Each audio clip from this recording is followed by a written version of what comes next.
नमस्कार दोस्तों, स्वागत है आपका आपके अपने YouTube channel RBSC online classes में। अपन बात कर रहे थे आपके विज्ञान के 14वें पार्ट यानी पादपों एवं जंतुओं का आर्थिक महत्व, जिसमें अपने पादपों के जो आर्थिक महत्व थे वो अच्छी तरह पढ़ लिया था और उनके वनस्पतिक नाम बहुत ही अच्छी ट्रिकों के साथ याद किए थे ताकि अपने को याद नाम जो वनस्पतिक नाम है वो आसानी से याद हो जाए।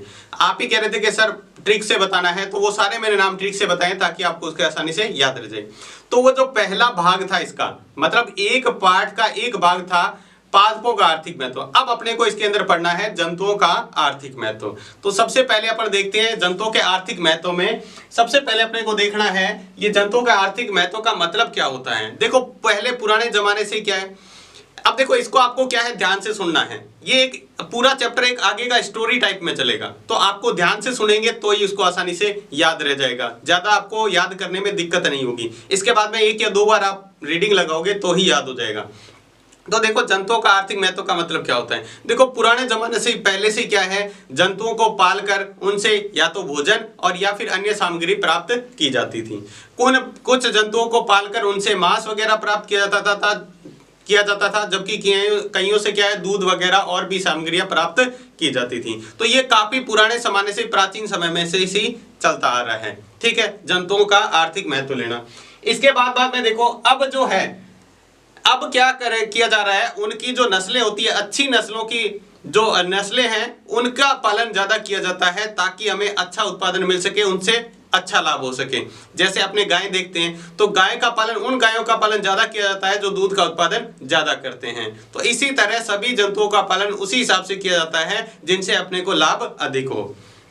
अब देखते हैं कौन कौन से जंतुओं का पालन किया जा रहा है। जैसे कुछ जंतु आपको बताएं, जैसे मधुमक्खी का पालन किया जाता है शहद के लिए, इनके लिए। रेशम कीट का पालन किया जाता है रेशम के लिए। लाख संवर्धन कीट लाख प्राप्त करने के लिए। मोती या मुक्ता संवर्धन मोती प्राप्त करने के लिए। परवाल एवं परवाल भित्तियां इनके लिए। और मछली पालन भी किया जाता है मछलियों से मछली प्राप्त करने के लिए। और पशुपालन तो अपने देखते ही हैं, पशुपालन में जैसे गाय होगी, भैंस होगी, बकरी होगी, ठीक है, भेड़ होगी, इनका पालन भी किया जाता है। तो ये कुछ अपने नाम लिखे हैं, इनका पालन किया जा रहा है अभी। ठीक है, और भी कई प्रकार के, ऐसा नहीं है सिर्फ इतने ही है, और भी हैं। ठीक है, लेकिन अपने को मेनली इनके बारे में पढ़ना है।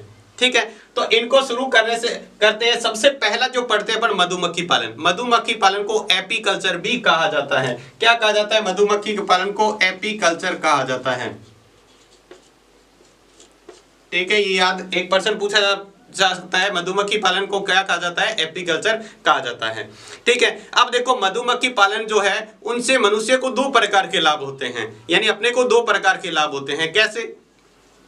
एक तो जो अपने पादपों में पढ़ते हैं पर परागण की प्रक्रिया होती है। एक स्वपरागण होता है जिसमें परागण के लिए कोई दूसरे सोर्स की जरूरत नहीं होती है, जबकि जो पर परागण होता है उसके लिए क्या है, किसी न किसी दूसरे सोर्स की जरूरत होती है जो उसका परागण करा सके, जिसके अंदर हवा के कण या कोई कीट वगैरह जो होते हैं। सबसे महत्वपूर्ण भूमिका निभाते हैं इसके अंदर मधुमक्खी। क्यों? क्योंकि मधुमक्खी एक फूल के ऊपर बैठने के बाद में जो उसका रस का सेवन करने के बाद में दूसरे फूल पर ही जाकर बैठेगी। ठीक है, जिससे क्या होगा, जो उनका पर परागण की क्रिया है वो आसानी से हो जाएगी। और मधुमक्खी क्या करती है, एक फूल से दूसरे फूल पर, तीसरे फूल पर, इस तरह से बैठती रहती है जिससे पर परागण की प्रक्रिया बहुत ही अच्छी तरीके से होती है।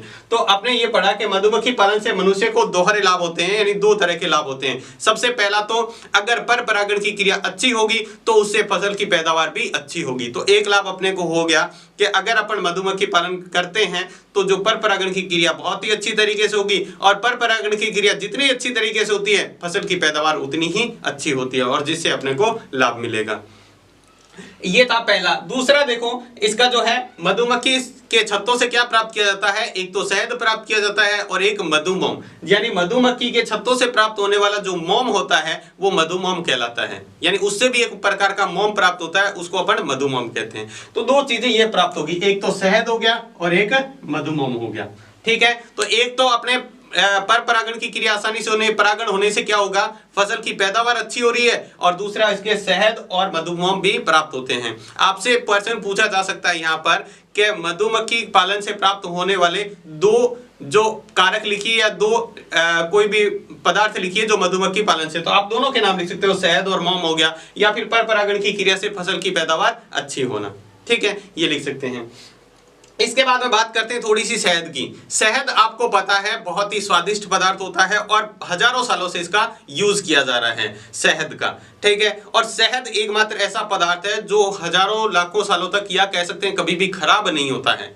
बाकी अपने जो पदार्थ होते हैं जैसे दूध हो गया, ये इनसे प्राप्त होता है जंतुओं से, तो वो क्या हो जाता है कुछ ही समय में खराब हो जाता है। लेकिन शहद एक ऐसा पदार्थ है जो कभी खराब नहीं होता है, ठीक है। इसका उपयोग किसमें किया जाता है? भोज्य पदार्थों में। अपन कई प्रकार के भोजन में इसका सेवन तो करते ही हैं। इसके अंदर बहुत अच्छी अधिक मात्रा में ऊर्जा होती है, उच्च ऊर्जा सोर्स है ये, ठीक है। दूसरा, इसका उपयोग औषधि यानी दवाइयों में भी कई प्रकार की किया जाता है, और साथ में इसका उपयोग परिरक्षक के रूप में। अब ये परिरक्षक का मतलब क्या होता है? क्योंकि ये तो हजारों सालों तक अपने को पता है लंबे समय तक खराब नहीं होता है, तो दूसरे पदार्थों को खराब होने से बचाने के लिए भी शहद का उपयोग किया जाता है। परिरक्षक मतलब उसकी रक्षा करना ताकि जल्दी से खराब नहीं हो, ठीक है। तो ये तो था शहद के बारे में, ठीक है। अब अपने को थोड़ा सा मधुमक्खी के बारे में और जानना है। छत्ते में पाई जाने वाली मधुमक्खियां, छत्ते में जो पाई जाने वाली मधुमक्खियां हैं,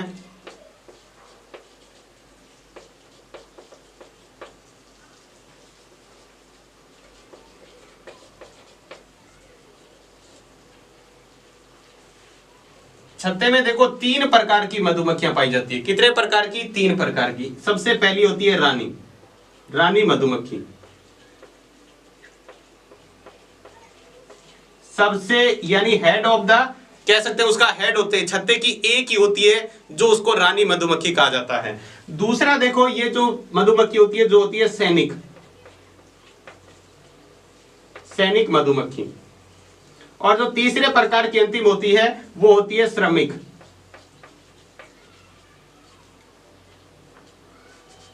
श्रमिक मधुमक्खी। अब देखो इनके कार्य क्या क्या हैं। रानी मधुमक्खी सबसे हेड होती है छत्ते की, यानी अपने घर में जो सबसे एक सदस्य होता है जो अपने घर का हेड होता है, यानी सारे ऑर्डर उसी के चलते हैं, तो वो रानी मधुमक्खी। दूसरी होगी सैनिक, सैनिक यानी कहीं भी कोई आक्रमण की स्थिति आए, कोई भी अगर उसके ऊपर कोई भी आक्रमण या कोई भी विपत्ति आ रही है तो उसके लिए रक्षा करने के लिए सैनिक जो मधुमक्खियां होती हैं वो कार्य करती हैं। और श्रमिक जो क्या करती है? शहद इकट्ठा करने का कार्य करती हैं। जो क्या करती है? शहद इकट्ठा करने का। तो एक छत्ते में मधुमक्खियां 3 प्रकार की पाई जाती है, एक होती है रानी मधुमक्खी, एक सैनिक और एक श्रमिक मधुमक्खी। तो ये छत्तियों के प्रकार। तो ये था पूरा मधुमक्खी पालन के बारे में। उम्मीद है आपको अच्छे से ये समझ में आ गया होगा। तो मधुमक्खी पालन के बाद में अपने देखते हैं रेशम कीट पालन। तो रेशम कीट पालन पढ़ने से पहले थोड़ा सा मधुमक्खी पालन के बारे में बता देते हैं कि मधुमक्खी पालन, देखो मधुमक्खी क्या करती है, पहले तो अपने छत्ता बनाती हैं, ठीक है। लेकिन क्या है, वर्तमान में कुछ कृत्रिम छत्ते बनाकर भी क्या है वहां पर मधुमक्खी का पालन किया जाता है। यानी कृत्रिम रूप से जैसे मधुमक्खी छत्ते बनाते हैं वैसी नकली छत्ते बनाकर उस पर भी क्या किया जाता है? मधुमक्खी पालन किया जाता है। अब अपन पढ़ते हैं रेशम कीट के बारे में। रेशम कीट पालन क्या होता है? रेशम कीट, ठीक है। तो रेशम कीट पालन के बारे में जानते हैं सबसे पहले कि रेशम का कपड़ा बनाने के लिए सबसे जो पहली प्रक्रिया स्टार्ट हुई थी वो चीन के अंदर हुई थी। रेशम का जो कपड़ा बनाने की प्रक्रिया सर्वप्रथम चीन में स्टार्ट हुई थी। तो ऐसा इतना जो शानदार कपड़ा है उस चीन में बनाने के बाद में चीन ने काफी समय तक किसी को बताया भी नहीं था कि कैसे ये कपड़ा बन रहा है, ठीक है। तो दूसरे लोगों को बहुत ही महंगा, और दूसरे लोग इसको क्या करते थे? बहुत पसंद करके इसको खरीदते थे। लेकिन धीरे धीरे सबको पता चल गया। तो अब वर्तमान में बहुत सारे देश क्या कर रहे हैं? रेशम कीट से रेशम का उत्पादन कर रहे हैं, जिसमें जैसे मुख्य रूप से भारत भी हो गया, जापान हो गया, ये चीन हो गया, ये सारे देश क्या कर रहे हैं? रेशम कीट का उत्पादन कर रहे हैं। अब देखते हैं जो कीट रेशम का धागा उत्पन्न करते हैं उन्हें रेशम कीट कहा जाता है। यानी जो रेशम कीट, जो कीट ऐसे होते हैं जो रेशम का धागा उत्पन्न करते हैं उन्हें अपन क्या कहते हैं? रेशम कीट कहते हैं, ठीक है। रेशम कीट का पालन शहतूत के बाग पर किया जाता है। यानी रेशम कीट का जो पालन है वो शहतूत के पेड़ों पर ही किया जाता है। एक प्रकार का पेड़ होता है शहतूत का पेड़, जिसके अंदर छोटे छोटे फल भी लगते हैं शहतूत के, ठीक है। उसके ऊपर क्या किया जाता है? रेशम कीट को पाला जाता है, क्योंकि रेशम का जो कीट होता है वो शहतूत की पत्तियों को ही खाता है, अपना भोजन शहतूत की पत्तियों को ही बनाता है। इसलिए शहतूत के बागों में उसका क्या किया जाता है? पालन किया जाता है। अब रेशम कीट की जो प्रमुख जाति है वो है बॉम्बिक्स मोराई। बॉम्बिक्स मोराई जो रेशम कीट की जो प्रमुख जाति है वो है बॉम्बिक्स मोराई। आपसे यहाँ पर 1 नंबर का प्रश्न बनता है, रेशम कीट की प्रमुख जाति का नाम लिखिए। तो कौन सी है? Bombyx mori. ये रेशम कीट की प्रमुख जाति है। अब देखो सबसे जो पहला स्थान है, सबसे पहले उत्पादन कहाँ हुआ था? चीन के अंदर। तो पहला स्थान भी किसका है? रेशम कीट उत्पादन में सबसे पहला स्थान चीन का, दूसरा है जापान का और अपने भारत का स्थान है तीसरा। रेशम कीट उत्पादन में भारत का कौन सा स्थान है? तीसरा स्थान। तो यहाँ पर एक एक नंबर के प्रश्न आपको साथ में क्लियर करते हुए चल रहे हैं। अब देखो इसके आगे, ये जो रेशम जो होता है, रेशम कीट, ये क्या होता है? ऑर्थोपोडा संघ का, यानी संघ किसका है? ऑर्थोपोडा। वर्ग कौन सा है? इंसेक्टा वर्ग है, ठीक है। और गण कौन सा है? लेपिडोप्टेरा। लेपिडोप्टेरा इसका गण है। इस बात को बहुत ध्यान से पढ़ना है कि यह जो रेशम कीट होता है वो ऑर्थोपोडा संघ का, इंसेक्टा वर्ग का और लेपिडोप्टेरा गण का सदस्य होता है, ठीक है। तो आपसे पूछा जा सकता है एक नंबर में कि ये कौन से संघ का है, तो अपने को लिखना है ऑर्थोपोडा। आपसे पूछे कौन से वर्ग का है, तो इंसेक्टा वर्ग का। और आपसे पूछे कौन से गण का है, तो लेपिडोप्टेरा गण का ये सदस्य है। कौन? रेशम कीट। अब इसके बाद में अपने को पढ़ना है रेशम कीट का जो परिचय अपन पढ़ रहे थे, सबसे मेन स्टार्ट होता है यहाँ से।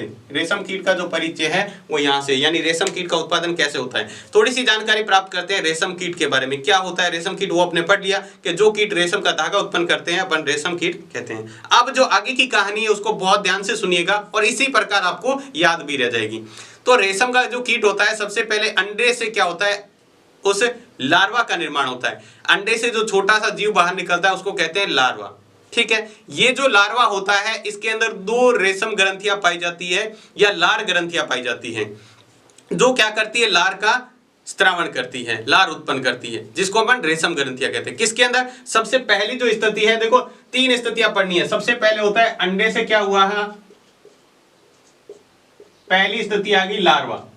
यहां पर अपन बात करें लार्वा की। पहली स्थिति अंडे से क्या बना? लार्वा बना। अब लार्वे के अंदर क्या होता है? 2 ग्रंथियां, रेशम ग्रंथियां पाई जाती है। रेशम ग्रंथियां क्यों कहते हैं? जो कि उसके लार से ही क्या बनता है? रेशम बनता है, ठीक है। फिर ये क्या होता है? पहले तो बहुत ही छोटा सा जीव होता है, लेकिन धीरे धीरे ये विकसित होता है। जब पूरी तरह से विकसित होता है तो जो स्टार्टिंग में इसकी लंबाई थी उससे 5 गुना इसकी लंबाई बढ़ जाती है, यानी 5 गुना हो जाता है, लगभग 7.5 सेंटीमीटर इसकी लंबाई हो जाती है जब पूरा विकसित हो जाता है। कौन? लार्वा। यानी अंडे से जो जीव बाहर निकला है उसको लार्वा कहते हैं। और लार्वा जब पूरा विकसित होता है तो इसकी लंबाई लगभग 7.5 सेंटीमीटर तक हो जाती है, ठीक है। जैसे ये पूरा विकसित हो जाता है तो ये अपना भोजन करना बंद कर देता है, यानी भोजन करना क्या कर देता है? बंद कर देता है और अपने चारों तरफ कोकून बनाना स्टार्ट कर देता है। दूसरी स्थिति कौन सी आ गई? लार्वे से अब क्या बन रहा है? कोकून। क्या बना? कोकून, यानी अपने तरफ चारों तरफ कोकून बनाना स्टार्ट कर देता है। और उस जो उसके लार से स्रावित हुआ है, लार के श्रावण से, ये जो लार जो उत्पन्न करता है, जो उसके अंदर रेशम ग्रंथियां पाई जाती है, उससे जो लार होती है, और वो लार जैसे ही हवा के संपर्क में आती है तो वो कठोर हो जाती है, ठीक है, धागे के रूप में बन जाती है। वो अपने चारों तरफ उस तरह के धागे में अपने आप को बंद कर लेता है और उसके अंदर बंद हो जाता है। जो कोकून बना है उसके चारों तरफ, उस कोकून के अंदर खुद को क्या कर लेता है? बंद कर देता है। उस कोकून के अंदर बंद जो लार्वा है उसको क्या कहते हैं? प्यूपा कहते हैं। क्या कहते हैं? उस कोकून के अंदर बंद लार्वे को प्यूपा कहा जाता है। क्या कहा जाता है? प्यूपा। तो तीसरी स्थिति कौन सी आ गई? प्यूपा। कौन सी आई है? प्यूपा।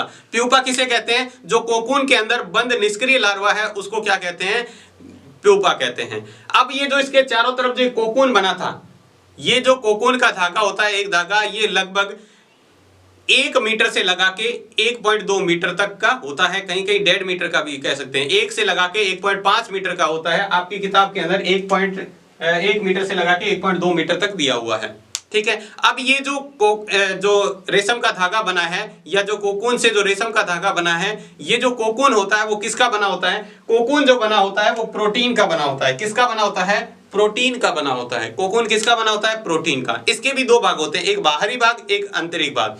जो बाहरी भाग होता है वो फाइब्रिन प्रोटीन का होता है, और जो अंदर का भाग होता है वो सेरिसिन प्रोटीन होता है। या 1 नंबर का क्वेश्चन पूछा जा सकता है, कोकून का जो बाहरी भाग है होता है वो कौन से प्रोटीन का होता है? तो फाइब्रिन। और अंदर का भाग होता है वो सेरिसिन प्रोटीन का होता है। तो आपको इस तरह से इसकी पूरी जो बातें हैं वो ध्यान रखनी है। देखो इसको पढ़ लेते हैं। सबसे पहले अंडे की उत्पत्ति के बाद में अंडे से जो लार्वा बाहर आता है, इस लार्वे को कैटरपिलर भी कहा जाता है। ये जो लार्वा है ना, इसका एक और नाम है कैटरपिलर। क्या नाम है? कैटरपिलर भी कहा जाता है, ठीक है। लार्वा के एक जोड़ी रेशम ग्रंथियां पाई जाती है, जो मैंने आपको बताया था, जो रेशम का क्या करती है? स्त्रावण करती है, लार उत्पन्न करती है, ठीक है, वो लारी क्या होती है, हवा के संपर्क में आने से ठोस हो जाती है। ठीक है, रेशम कीट के पूर्ण विकसित से लार्वा की लंबाई 7.5 मीटर हो जाती है। जब रेशम पूरा विकसित हो जाता है तो इसकी लंबाई 7.5 सेंटीमीटर हो जाती है, सेंटीमीटर हो जाती है। जो भोजन बाद में क्या करता है, भोजन करना बंद कर देता है और अपने चारों ओर कोकून बनाना प्रारंभ कर देता है। चारों ओर क्या बना देता है, कोकून बनाना प्रारंभ कर देता है और अपने आप को इसके अंदर बंद कर लेता है। उस कोकून का जो चारों तरफ आवरण बना है उसके अंदर खुद को बंद कर लेता है। कोकून के अंदर निष्क्रिय लार्वा प्यूपा कहलाता है। क्या कहलाता है, प्यूपा कहलाता है। इसके अंदर जो बना हुआ है, जो अंदर वो लार्वा पड़ा है उसको प्यूपा कहते हैं। ठीक है, कोकून के अंदर बंद है। कोकून लगभग 1.0 से 1.2 मीटर का, या कह सकते हैं 1200 से 1500 मीटर नहीं है, 1200 से 1500 मीटर का होता है, लेकिन 1 से 1.2 किलोमीटर का होता है। ध्यान रखना, ये थोड़ा सा ध्यान रखना, इसको सही कर लेना आप। 1.0 से, पहले तो ये था 1000 से 1200 मीटर कह सकते हैं, या 1 किलोमीटर से 1.2 किलोमीटर तक का लंबा, इतना लंबा क्या करता है, ये धागा बना लेता है। जो कोकून इसके तरफ बना हुआ है वो धागे का बना हुआ है। अब जो कोकून है वो किसका बना होता है, प्रोटीन का बना होता है। ठीक है, और प्रोटीन का बाहरी भाग जो होता है वो फाइब्रिन का होता है, अंदर वाला भाग सेरिसीन का होता है। तो ये था पूरा किसके बारे में, जो रेशम कीट पालन है। रेशम कीट को सेरीकल्चर भी कहा जाता है। ध्यान रखना, यहां पर एक और शब्द है, सेरीकल्चर।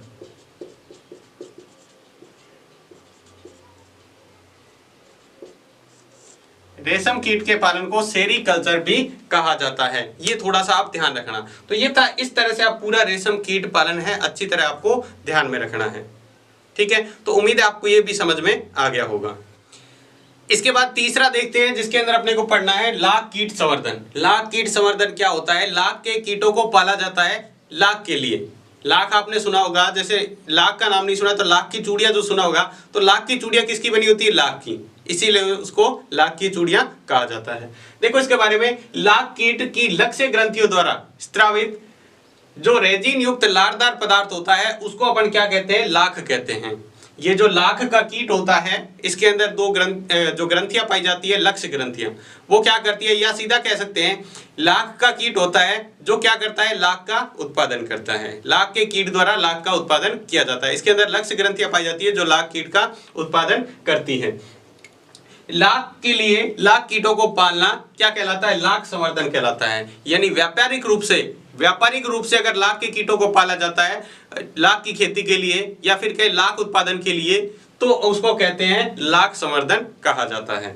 ठीक है, इसके बाद में देखते हैं लाख कीट का जो वैज्ञानिक नाम है वो है लेसिफर लेका। क्या नाम होता है, लेसिफर लेका। बहुत ही इंपॉर्टेंट है 1 नंबर के लिए। लाख कीट का जो नाम होता है लेसिफर लेका, इसका वैज्ञानिक नाम होता है।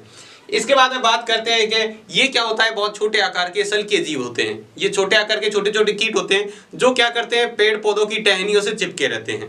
ठीक है, उसका रस चूसते रहते हैं और लाख का उत्पादन करते रहते हैं। ठीक है, लाख आपने देखा होगा जो पेड़ की टहनियों पर क्या करते हैं, जो लाख का ये क्या होते हैं, इस तरह से मान लो ये पेड़ की टहनी है, यहाँ लाख का कीट है, तो ये क्या करेगा, अपने चारों तरफ लाख से स्त्रावित करके अपने आप को लाख के अंदर बंद कर लेता है। ठीक है, उसको अपन क्या कहते हैं, लाख कहते हैं। ठीक है, ये अपने चारों तरफ लाख बना लेता है जिससे वो ये अपने आप को सुरक्षित भी रखता है। ठीक है, इसकी सुरक्षा भी इससे होती है और लाख का उत्पादन भी करता है। ठीक है, जो लाख की बात करें तो लाख के जो नर होते हैं वो मादा से आकार में छोटे होते हैं और गुलाबी कलर के होते हैं। केवल नर जो होते हैं वो छोटे होते हैं और गुलाबी रंग के होते हैं, जबकि मादाएं आकार में क्या होती है, बड़ी होती है। मादाएं क्या होती है, आकार में बड़ी होती है। ये लाख का जो उत्पादन करते हैं वो केवल निम्फावस्था में ही इसका उत्पादन करते हैं। ठीक है, कौन सी अवस्था में, केवल निम्फावस्था में ही क्या करते हैं, लाख का उत्पादन करते हैं। बाकी ऐसा नहीं है कि हमेशा इसका लाख का उत्पादन करते रहते हैं, केवल निम्फावस्था में इसका उत्पादन करते हैं। ये शाखाओं का रस चूसते हैं और अपने शरीर के चारों ओर लाख बनाते हैं। क्या कर लेते हैं, लाख बना लेते हैं। भारत में प्रतिवर्ष 4 फसलें प्राप्त की जाती है, यानी 1 साल में कितनी फसलें प्राप्त की जाती है, 4 फसलें प्राप्त की जाती है लाख की। ठीक है, इसके बाद आगे बात करें तो भारत में लाख उत्पादन का 50% भाग रंगीनी फसल से प्राप्त किया जाता है। रंगीनी फसल कौन सी होती है, जो नील की खेती, नील आपने नाम सुना होगा, कपड़े वगैरह सफाई के लिए जो काम में लिया जाता है, नील की खेती, उसके अंदर इसका उपयोग किया जाता है। जैसे आपने पिक्चर देखी होगी मोहनजोदारो जिसमें नील की खेती की जाती है, वही इसी तरह की नील की खेती पर ये क्या किया जाता है, लाख का उत्पादन किया जाता है। वैसे ये और भी कई पौधों पर, जैसे पेड़ पौधों पर भी पाया जाता है, जैसे पीपल के पेड़ पे, बेर के पेड़ पे और साल के पेड़ पे, इन पर क्या पाया जाता है, ये लाख का कीट पाया जाता है। ये क्या करता है, उससे रस चूसता रहता है और लाख का उत्पादन करता रहता है। फिर क्या किया जाता है, उस लाख को गर्म पानी में डालकर उससे वो लाख है वो अलग कर लिया जाता है। गोंद जैसा जो पदार्थ होता है, ये गोंद जैसा होता है, उसको क्या किया जाता है, अलग कर लिया जाता है, ठीक है। और उसमें कई केमिकल मिलाकर फिर लाख बनाया जाता है। और लाख की आपने देखा होगा कई प्रकार के चीजें बनाई जाती है, जैसे खिलौनों में कईयों में काम में लिया जाता है, रेडियो में काम में लिया जाता है, या मतलब जो वायर वगैरह है उनको स्थिर रखने के लिए, और साथ में ही सबसे जो महत्वपूर्ण है लाख की चूड़ियां, ठीक है। तो इसके बाद देखते हैं लाख उत्पादन की विधियां। लाख उत्पादन की दो विधियां हैं, ठीक है। एक है पुरानी देसी विधि और एक है आधुनिक विधि। इसको आप ध्यान से सुनना है, ध्यान से सुनने पर ही आपको याद रह जाएगा। देखो नाम इसके आसान से तरीके से, इसकी कोई खास बड़ी परिभाषा नहीं है आपको। देखो पहली बात करते हैं पुरानी देसी विधि। पुराने समय में क्या किया जाता था, जिसके ऊपर लाख की खेती की जाती थी, जो पौधे लगाए जाते थे जिसके ऊपर लाख के कीट होते थे, लास्ट में जब वो खेती तैयार हो जाती थी तो उस पेड़ को ही काट दिया जाता था, उस पौधे को ही काट दिया जाता था, ठीक है। और फिर उससे लाख अलग किया जाता था। तो उससे क्या हो गया, वो खेती पूरी समाप्त होगी। अब दूसरी साल जब नई दोबारा से उसका उत्पादन करेंगे तो बहुत ज्यादा दिक्कतें आती थी, यानी बहुत बड़ा नुकसान होता था, उतनी मात्रा में पैदावार नहीं हो पाती थी, क्योंकि आपने क्या किया, उस पेड़ को ही काट दिया, वहां से उस जीव को ही खत्म कर दिया। जबकि देसी आधुनिक विधि में क्या होता है कि उसके पेड़ों को एक साथ नहीं काटा जाता है, ठीक है। एक बार में आधी जो फसल होती है वो काटी जाती है और उसके जो लाख के अंडे वगैरह होते हैं उनको सुरक्षित दूसरे पौधों पर पहुंचा दिया जाता है, ठीक है। फिर उनकी टहनियों को काटकर, पूरे को नहीं काटा जाता है, उनकी टहनियों को काटकर उनसे लाख को अलग किया जाता है और अंडों को दूसरे पौधों पर पहुंचा दिया है उसी समय, ताकि उससे क्या हो, ज्यादा नुकसान नहीं हो। तो दूसरी जो आधुनिक विधि में क्या होता है, दूसरी जो फसल होती है उसके ऊपर कोई नुकसान नहीं होता है, अच्छी पैदावार होती है।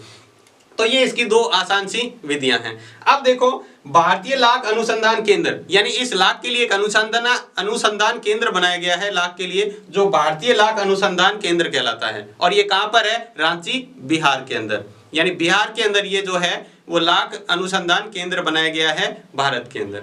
तो ये था तीसरा, जिसके अंदर आपने पढ़ा लाख संवर्धन के बारे में, यानी लाख की खेती या लाख संवर्धन कैसे किया जाता है। उम्मीद है ये भी आपको अच्छे से समझ में आ गया होगा।